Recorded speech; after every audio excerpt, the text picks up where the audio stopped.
Depois disso, com 18, eu começo a estudar os oráculos, eu começo a estudar o tarô. Minha mãe me deu aqueles 2 livros, eu me lembro que eram 2, mas era de uma coleção imensa, chamada Ciências Proibidas. Ali falava um pouco de astrologia, um pouco de magia, um pouco de tudo, né? E eu gostava daqueles 2 livros, tinha lá, veio com uma tábua de Ouija, então eu começava a brincar ali com as minhas irmãs de Ouija. E por ali começa, né? Dali, ao que eu me lembre, anos depois eu começo a caminhar um pouco pela magia, né? Logo depois, o oráculo já seguiu forte desde ali, então eu tenho mais de 36 anos de tarô, né? Ali eu começo a estudar com muita força. E dali eu comecei a pesquisar um pouco de tudo, né? Comecei a frequentar mesmo aulas de magia, um coven que existia ali na Avenida Angélica, há muitos anos, né? Eu e minha cunhada, e ali eu conheci o Léo Artesi. Foi um dos convidados do Coven, uma vez foi o Léo Artesi, onde eu tive meu primeiro contato com a Artemísia, com ervas, com a defumação, e aquilo foi me encantando, né? E meu avô me contava dessa descendência do rei Desidério, mas me contava também da bisavó dele, que era uma índia, que morava ali na região de Uberaba. Então aquilo já ia me fascinando, até porque era proibido, meu pai não deixava, e eu muito rebelde. Quanto mais não podia, mais eu queria, né? O reiki xamânico é uma das terapias. Né? O reiki xamânico é uma das terapias xamânicas. Existem várias formações, de várias situações, e é uma das coisas que eu chamo muito para a responsabilidade do xamanismo, para a responsabilidade do aprendizado. Vai aprender xamanismo, vai aprender magia, saiba onde você vai buscar. Pesquisa, busca referência, isso é muito veja importante, as tradições. A gente sempre fala, é verdade. Né? Busque pelas tradições, porque eu já vi gente falando de reiki, olha, reiki xamânico tem lá os símbolos.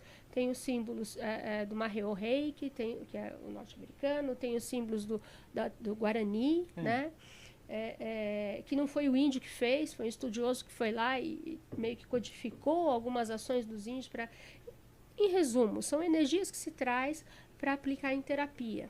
Mas, por exemplo, fala-se muito em reiki xamânico, por exemplo, vamos aplicar a energia da tenda do suor. A tenda do suor é uma cerimônia ancestral do índio norte-americano, né? E eu já vivi isso muitas vezes com Lakota, com Cheyenne. Ela sobe a montanha, gente, para fazer isso. A busca de visão também é uma das histórias da minha vida.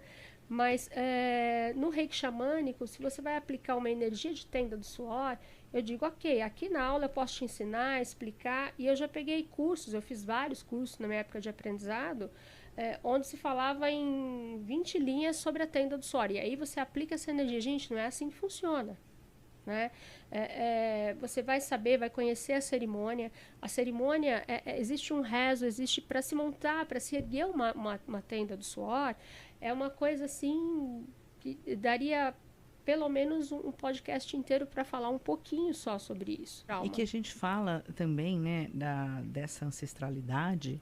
É muito importante, por exemplo, que você está falando do DNA, né? Mas a gente traz tanta coisa e que muitas vezes pode ter maldição familiar. Sim. Você pode ter aquela coisa assim, se ligou em algo, a coisa vai se repetindo, né? Se repetindo até você conseguir entender, né? E o que eu acho importante, que que você está falando da hipnose, né? Da regressão, né? Houve uma época, há alguns anos atrás, uns 20 a 30 anos atrás, estava na moda a regressão. Então, todo mundo fazia regressão. Só que a regressão, ela é importante você fazer a regressão e dar continuidade a ela. É a mesma coisa que você faz quando você faz uma constelação familiar. Não é só fazer a constelação familiar, você tem que dar continuidade àquilo, ao tratamento, né? E como você falou, as pessoas vão, a tenda do suor, vamos lá, vamos fazer, tá, né? Acabou. Aí eu também faço. Né? Não, e fazer com quem saiba fazer é essencial, porque voltar àquela situação uma vez, 2, 3, não adianta. Voltar e não resolver, não fazer nada, não adianta nada. É retraumatizar. Olha a palavra. Voltar ao trauma sem saber o que fazer, sem saber resolver, é retraumatizar. Então, assim, a responsabilidade é imensa. Com certeza. Né? Do terapeuta, especialmente, do próprio aprendizado e tudo mais. Porque é uma vida que tá ali na tua frente e confiando naquilo que você faz. E as pessoas confiam, e a responsabilidade que a gente tem com a vida daquela pessoa, né? Vamos falar um pouquinho desse resgate de alma? Sim. Vamos lá.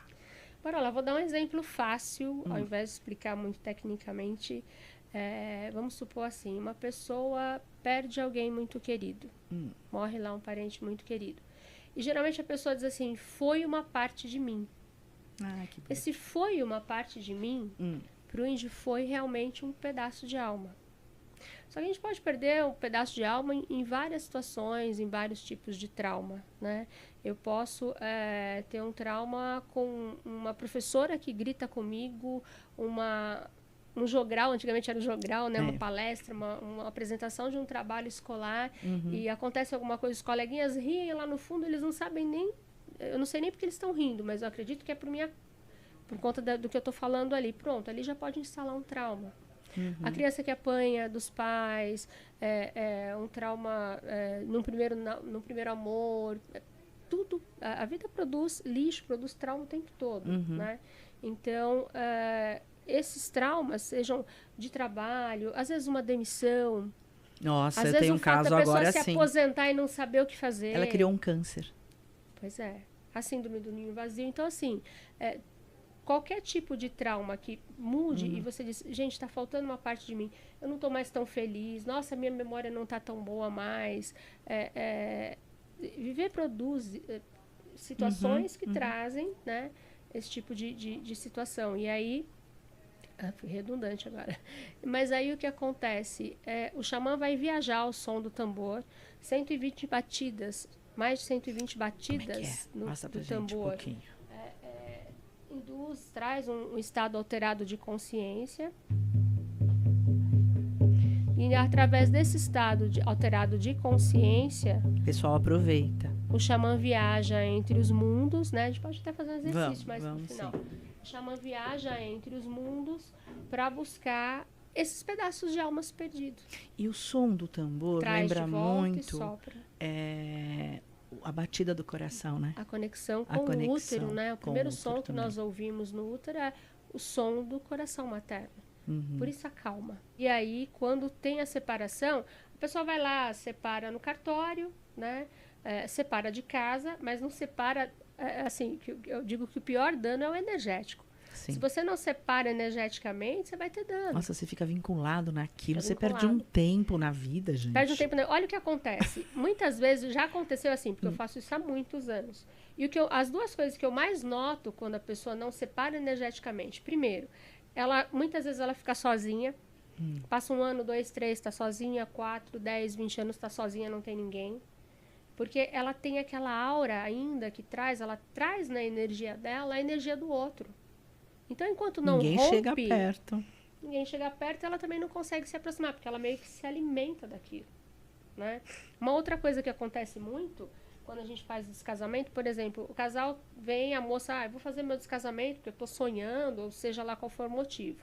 Faz-se o descasamento. Aí, o rapaz era extremamente ciumento. Fez o descasamento, ele melhorou. Nossa, Rosa, depois que eu fiz o descasamento, minha relação melhorou, porque o João era tão ciumento, agora ele nunca mais. Por que ele era ciumento? Porque ele era sensível, ele enxergava nela, ele sentia nela a energia do ex. Ele sentia a energia de outro. Não, mas eu tô sentindo. Mulher é muito disso, né? Não, eu sei que tá me traindo, e às vezes não tá. Às vezes o que você tá sentindo na pessoa é a energia do ex. Do ex. E ele não tá nem aí com a ex, ele não tá nem pensando que ela, não tá nem lembrando que ela existe. Mas existe aquela ligação, principalmente se a outra tá ligada aqui. Então, quando você rompe aquele laço, ela já não enxerga mais aquela energia da ex. Nossa, agora ele endireitou.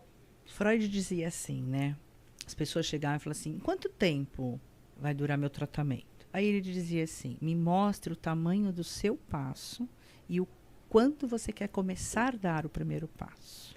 Terapia é meio, não é fim. Exatamente. Eu vou fazer até que, não pra. Sim. Não vou fazer uma coisinha só e pronto. Vai não, adiantar. Eu vou fazer até que. E quando eu chegar ali, eu também quero melhorar mais, quero buscar mais. A gente faz isso muito na hipnose clínica. que tem lá regressão à vida passada, e regressão a padrões ancestrais. Então, o que eu trago de vidas passadas, o que eu trago, que é uma herança genética, uma herança espiritual da minha família, né? Padrões ancestrais. Eu faço a regressão à vida intrauterina.